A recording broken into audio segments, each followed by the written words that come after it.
Assalamualaikum warahmatullahi wabarakatuh. Hai anak-anak bunda, bagaimana kabarnya? Semoga selalu dalam keadaan sehat dan selalu dalam lindungan Allah Subhanahu wa Ta'ala. Baiklah, kembali lagi bersama Bunda Tika. Nah, sudah siap anak-anak bunda untuk belajar? Let's go! Kali ini kita akan membahas tentang akar pangkat 3. Nah, bila minggu kemarin kita membahas tentang bilangan pangkat 3, nah sekarang kita membahas akar pangkat 3.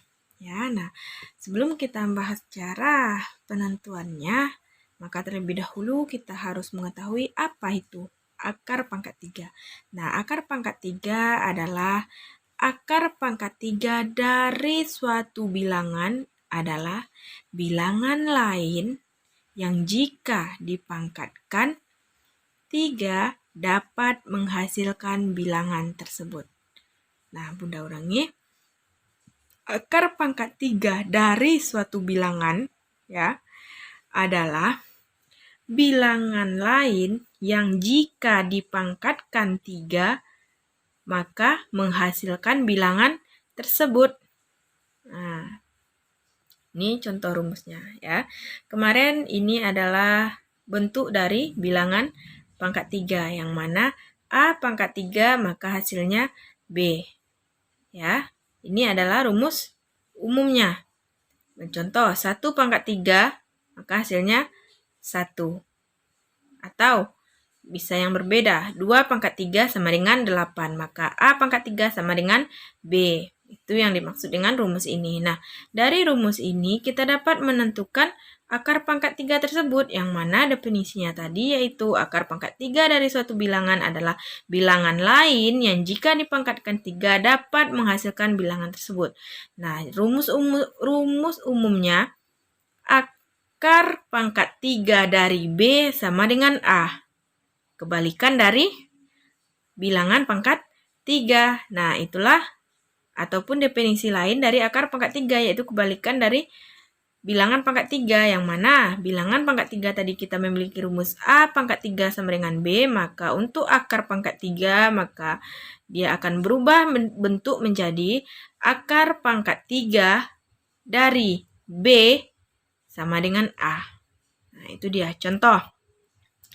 Akar pangkat 3 dari 8 sama dengan A, yaitu 2. Nah, sini tadi 2 pangkat 3 sama dengan 8.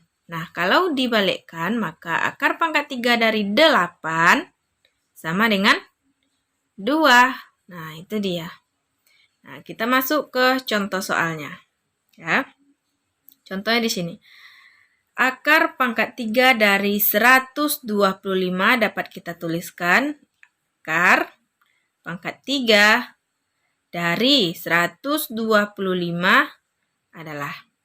Nah, karena 5 pangkat 3, ya ini bentuk umumnya, sama dengan 125, maka akar pangkat 3 dari 125 sama dengan 5. Nah, ini contohnya ya. Ini rumus A bilangan pangkat 3. Nah, apabila kita jadikan akar pangkat 3, maka dia akar pangkat 3 dari B sama dengan A. Nah, akar pangkat 3 dari B ini sama dengan A-nya. Nah, ini contoh dalam kita sudah memasukkan bilangannya. Nah, yang ditentukan di sini akar pangkat 3 dari 125, ya kan? 125. Nah, karena 5 pangkat 3 kita sudah tahu 125, maka akar pangkat 3 dari 125 ini adalah 5. Nah, itu dia. Sekarang itu tadi kita menentukan akar pangkat 3 dengan cara rumus umum atau bentuk sederhananya. Jadi kita harus tahu juga akar bilangan pangkat 3 setiap bilangan. Cukup kita ketahui dari 1 sampai 10 saja. 1 pangkat 3, 2 pangkat 3, 3 pangkat 3. Nah, kalau kita sudah tahu dan sudah hafal, nah maka kita akan mudah menggunakan rumus umum yang tadi. Nah, sekarang kita akan menentukan dengan cara faktorisasi prima, yaitu menentukan akar pangkat 3 dengan cara faktorisasi prima, yaitu kita akan bagi dengan bilangan-bilangan prima. Tentunya anak-anak bunda sudah tahu apa yang dimaksud dengan bilangan prima dan apa-apa saja bilangan-bilangan yang termasuk ke dalam bilangan prima ya. Nah, baik, sekarang langsung saja kita masuk ke contoh soalnya. Tentukan akar pangkat 3 dari 8.000. Nah, kita tulis dulu dalam bentuk rumus matematikanya ya. Akar pangkat 3 dari 8.000 sama dengan titik-titik. Nah, kita tuliskan. Karena kita ingin melakukan faktorisasi, maka kita buat pohon faktor ya. Nah, kita tulis dulu 8.000-nya kita keluarkan dari akar ya, 8.000.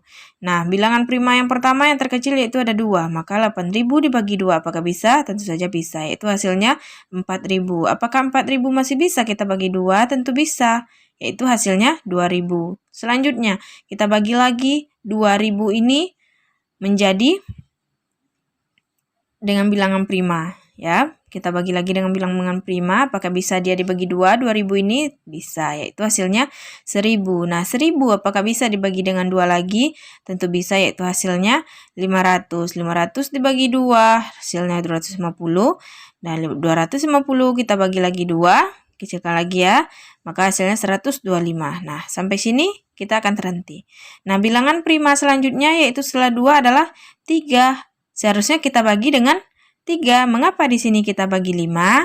Nah, penjelasannya karena 125 ini tidak bisa dibagi 3. Maka kita lanjut ke bilangan prima selanjutnya yaitu 5. Nah, 125 dibagi 5 hasilnya 25. 25 dibagi 5 hasilnya 5. Nah, kita lingkari semua bilangan prima yang terdiri ataupun terbentuk oleh pohon faktor kita ini. Nah, setelah kita tulis seperti ini, maka kita kumpulkan ada berapa bilangan prima 2 dan 5 dalam pohon faktor kita, maka dapat kita tuliskan ya. 2-nya 1, 2, 3, 4, 5, 6. Ada 6 ya. Bilangan prima 2-nya ada 6. Lalu 5-nya ada 3. Nah, sekarang kita kelompokkan. Ada berapa 2-nya? 3 ya. 1, 3. Dan ini juga 3. Nah, itu dia berarti 2 pangkat 3. Ya, ini kita tuliskan 1. Lalu yang kedua lagi ada lagi 2 pangkat 3-nya kita tuliskan. Nah, selanjutnya kita kali dengan 5 lagi. Nah, 5 pangkat 3-nya ada berapa? Yaitu ada 1. Maka kita tuliskan 1. Nah, langkah selanjutnya ya, apakah yang kita kalikan itu adalah pangkatnya atau bilangannya? Ya. Nah, kita boleh menuliskan seperti ini atau kita langsung menuliskan ke sini. Ya. Nah, jadi akar pangkat 3 dari 8.000 adalah akar pangkat 3 dari 2 pangkat 3 dikali 2 pangkat 3 dikali 5 pangkat 3. Maka yang kita dapatkan 2 dikali 2 dikali 5. 2 kali 2, 4. 4 kali 5, 20. Maka hasil dari akar pangkat 3 dari 8.000 adalah 20. Atau 20 pangkat 3 hasilnya adalah 8.000. Nah, itu dia. Oke anak-anak bunda, sekian pembahasan tentang pembelajaran kali ini. Sampai jumpa di pembelajaran selanjutnya. Wassalamualaikum warahmatullahi wabarakatuh.